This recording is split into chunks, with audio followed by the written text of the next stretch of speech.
Okay, in this part, I'm gonna teach you how can you prove that the electron cannot exist inside the nucleus. We are, we are known that the electron lies in the cell, so it cannot exist inside the atom of the nucleus. हामीलाई थाहा छ कि कुनै पनि एटमको यो atom भयो भने यसमा न्युक्लियस हुन्छ, न्युक्लियस बीचमा हुन्छ, न्युक्लियस बीचमा हुन्छ भने न्युक्लियसको बीचमा चाहिँ अथवा न्युक्लियसमा चाहिँ हाम्रो प्रोटोन र न्युट्रोन हुन्छ। यहाँनिर प्रोटोन र न्युट्रोन हुन्छ भने अनि एटमको सेलमा चाहिँ इलेक्ट्रोनहरू हुन्छन्। यो सेल भयो, सेलमा इलेक्ट्रोन यसरी बसेको हुन्छ। अब यसमा हामीले यो क्वेसन यो अहिले गर्न खोजेको क्वेसनमा के गर्न खोजेको हामीले भने इलेक्ट्रोन यो चाहिँ प्रोटोन र न्युट्रोन यहाँ हुन्छन् भने इलेक्ट्रोन चाहिँ यहाँनिर हुन सक्दैन, electron cannot exist inside the nucleus भनेर हामीले प्रुभ गर्न खोजेको। यसमा हाम्रो के छ भने to show an electron cannot exist inside the nucleus of an atom हो। यो हामीले प्रुभ गर्न खोजेको। कसरी प्रुभ गर्ने त? इलेक्ट्रोनहरू चाहिँ न्युक्लियसमा एक्जिस्ट हुन सक्दैन, न्युक्लियस भन्दा बाहिर हुन्छ। त्यो पनि छोड्दिउँ, न्युक्लियस हुन्छ बाहिर हुन्छ भित्र हुन्छ नि छोड्दिउँ, र न्युक्लियसमा एक्जिस्ट हुन सक्दैन भनेर हामीले देखाउनु पर्यो। त्यसको लागि हामीले के गर्नु पर्यो भने पहिला न्युक्लियसमै हुन्छ भनेर भनिदिउँ। पहिला let us suppose the electron is inside the nucleus, त्यसलाई हामीले पहिला सपोज गरौँ। त्यसमा मैले अर्को कलर युज गरेँ त।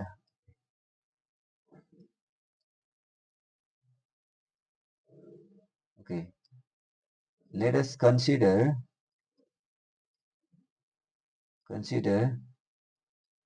an electron is inside the nucleus of an atom. न्युक्लियसमै हुन्छ भनेर हामीले सपोज गरौँ। न्युक्लियसमै हुन्छ भनेर सपोज गर्ने हो भने त ल मानौँ न यो इलेक्ट्रोनै भयो, यो न्युक्लियस भयो, यो इलेक्ट्रोन भयो। इलेक्ट्रोन त यसरी घुम्ने हो नि त। हो, यसको रेन्ज कति हुन्छ भनेर हामीले रेन्ज सपोज गरौँ। यसलाई चाहिँ हामीले uncertainty Heisenberg uncertainty principal use गरेर हामी यसलाई प्रुभ गर्छौँ। एटमको रेडियस भनेको 10 टु द पावर -14 15 को अराउन्डमा हुन्छ। सरी, डायमिटर भनेको त्यो न्युक्लियसको डायमिटर भनेको 10 टु द पावर -14 देखि 10 टु द पावर -15 मिटरको अराउन्डमा हुन्छ यो डायमिटर अफ द न्युक्लियस। यो न्युक्लियस मानिलियो भने भनेपछि रेन्ज पोजिसनको रेन्ज कति भयो भने हामीले the range of position then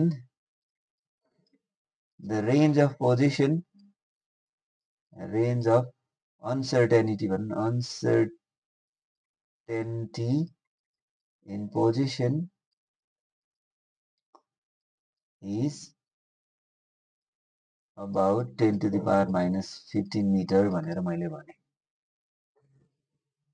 किन भने since the diameter of the atom nucleus is about, since the diameter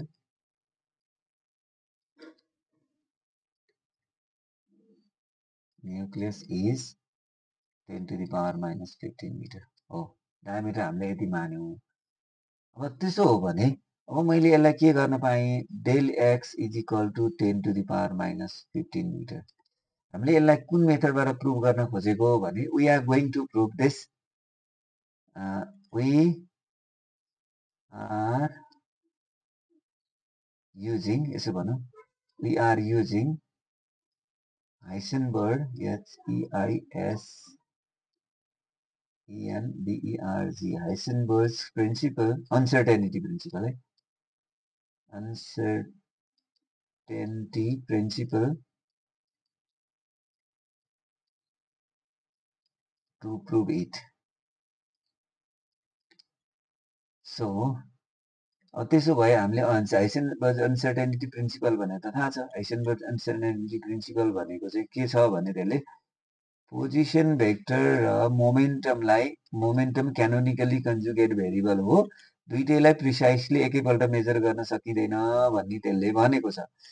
दुईटैलाई हामीले मेजर गर्यौँ भने त्यसको भ्यालु चाहिँ दुईटाको प्रोडक्ट चाहिँ h बाई 4 भन्दा बढी हुन्छ भनेर उसले भन्यो। भनेको टेन्टेटिभली मेजर गर्न सकिन्छ, एक्ज्याक्टली मेजर गर्न सकिँदैन भनेर हाइसेनबर्गले भनेको हो। त्यही प्रिन्सिपल युज गरेर हामी के गर्दैछौँ, यो थ्योरम अथवा भनौँ न न्युक्लियसमा इलेक्ट्रोन हुँदैन भनेर हामीले प्रुभ गर्दैछौँ।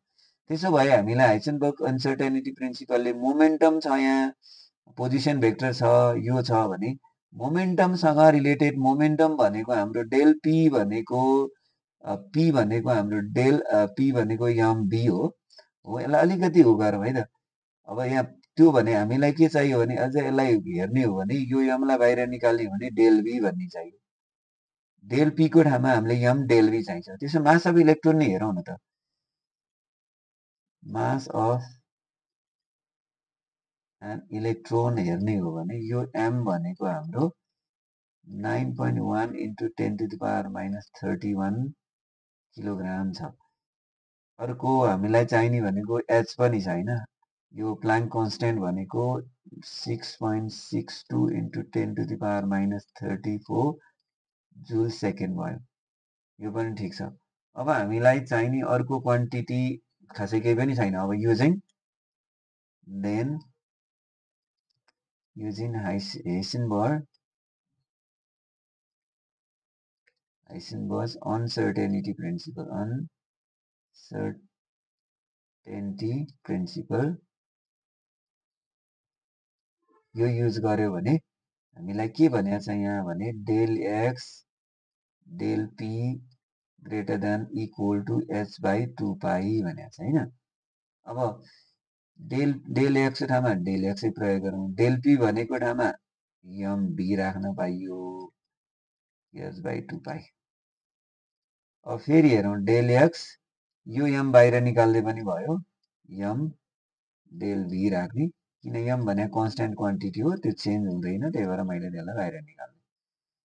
अब मलाई त डेल भी निकाल्न खोजौँ मैले, अरू सबै क्वान्टिटीलाई मैले उता लाउने, h by 2 pi into del x into am.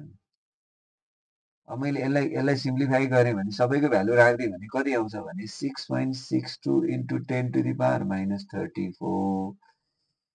यो 2 पाई भइहाल्यो। पाईको भ्यालु क्यालकुलेटरमा हुन्छ। डेल एक्स भने 10 टु द पावर माइनस 15 को अर्डरमा हुन्छ भनेर भनेको छ अघि नै। मास भनेको 9.1 into 10 to the power minus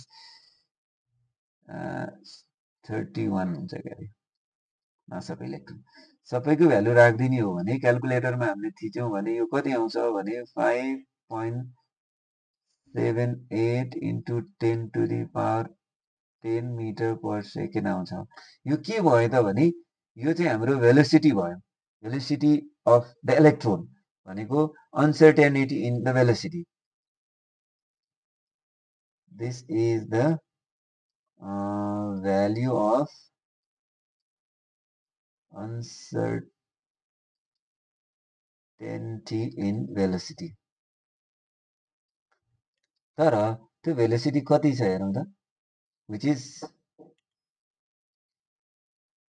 is more than speed of light,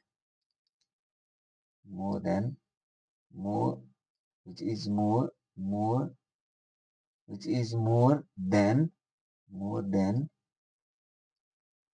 okay, let me read first of नराम्रो देखियो, which is more than okay,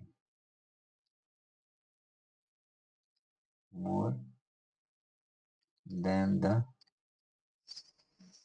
speed of light। यो पोसिबल छ त? Speed of maximum attainable speed भनेकै speed of light हो। This is not possible, it's not possible, therefore electron cannot exist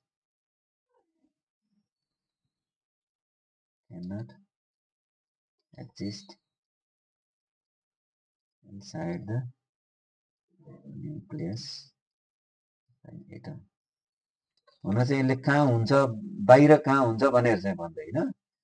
atom भन्दा बाहिर, sorry nucleus भन्दा बाहिर हुन्छ भनेर चाहिँ यसले भन्छ। Thank you.